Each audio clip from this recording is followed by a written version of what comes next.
Good morning, everybody. Good morning. First, giving honor to God who made this all possible.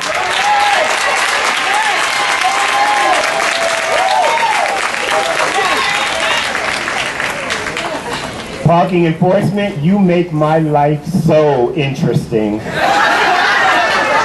And I thank you. Our first PEMA Summit. Give yourselves a round of applause.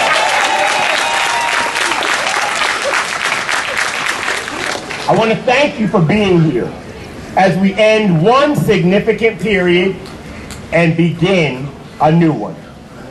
Mr. Howland, I want to thank you for being here this morning.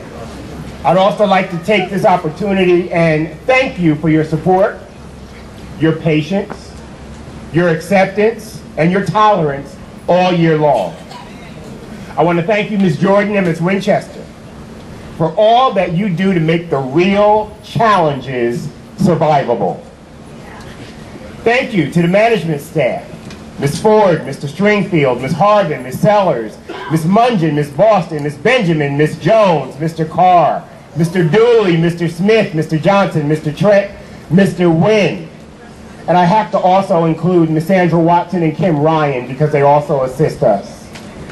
Your dedication and your commitment to service and performance ensures that this administration continues to be worthy and deserving of wearing the preferred choice on our uniforms.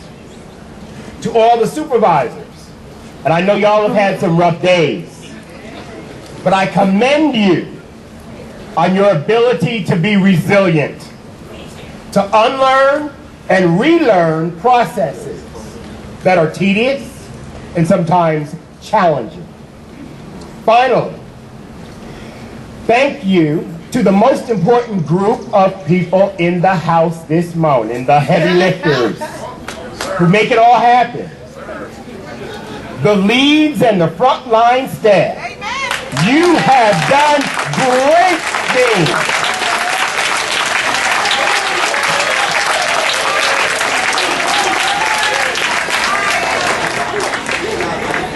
Today, at this 2010 summit, we've temporarily suspended our normal business so that we can come together and fellowship, celebrate some of our accomplishments, understand our common direction, appreciate each other's contributions, and yes, reconcile with those who may have misunderstood you, or those you may have misunderstood.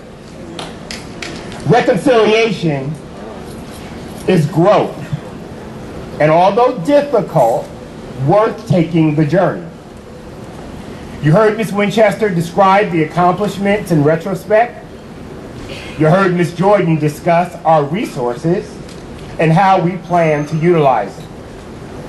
This is a perfect time to prepare and rejuvenate our energies for the new fiscal year, which will face new endeavors, new measurements, and new challenges.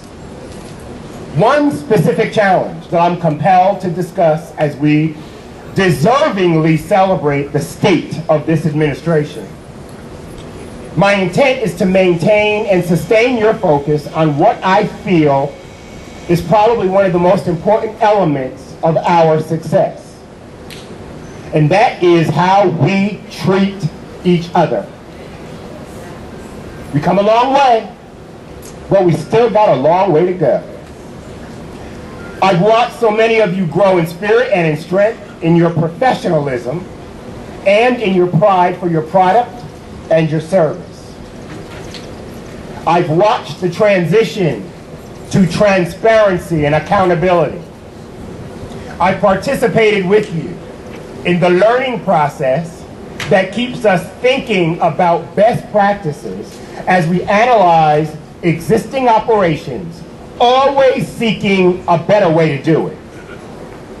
Through all of this change and learning, we can't ignore the fact that we affect each other. just by the fact that we see each other almost each and every single day. It's important that we treat each other with kindness. It's important that we learn to be forgiving and always begin improving a bad situation with a very long look at the person in the mirror.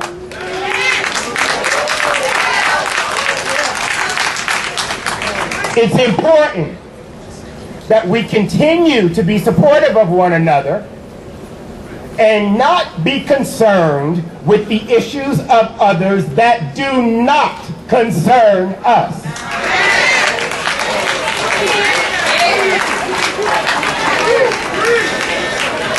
It is important that we be tolerant, knowing that we are all created differently, yet we're all made in the image of the most divine. So give each other a chance. It's important for the good in each person, and know when to move away from the bad. The state of this administration is desperately tied to the state of your beings. In the collective, you are a magnificent force. A force with a fierce and sometimes frightening responsibility on these city streets. No force can function at its best when all of its parts are not in sync. So let's all work hard to do the required preventive maintenance on ourselves and be respectful one to another. So as we close out fiscal year 2010 and begin fiscal year 2011, it gives me great pleasure as your administrator to inform everyone within the sound of my voice that the state of this administration is good.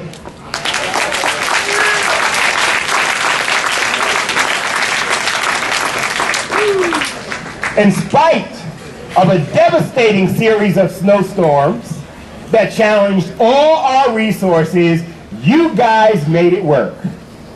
When everybody from snow plows to fire trucks got stuck in the snow, forcing us to change our operation from removal to rescue and recovery, you made it work. When the Department of Transportation got legislative authority to write the same infractions and created jump-out squads that threatened our production, you made it work.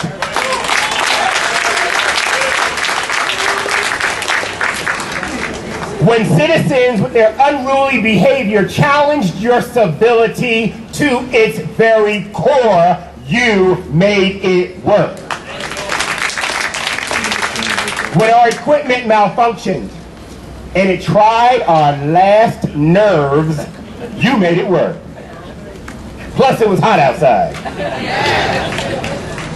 When challenged to create a bike and Segway program from scratch, you made it work. When we kicked subcontractors and outsourcing to the curb, clearing our own rush hour streets, and controlling our own abandoned vehicle auction, you made it work. When our cranes were relocating cars so fast that we couldn't create temporary towing, because we were forced to create temporary control numbers, you made it work. When we almost ran out of boots because the boot mafia was stealing them, forcing our booters to dash across the city recovering boots and getting more, you made it work. When we needed a temporary impound lot closer to the majority of the city's corridors, you made that work. when the administration decided to shut down car dealerships and we had to move the cars at the dealerships, you made it work.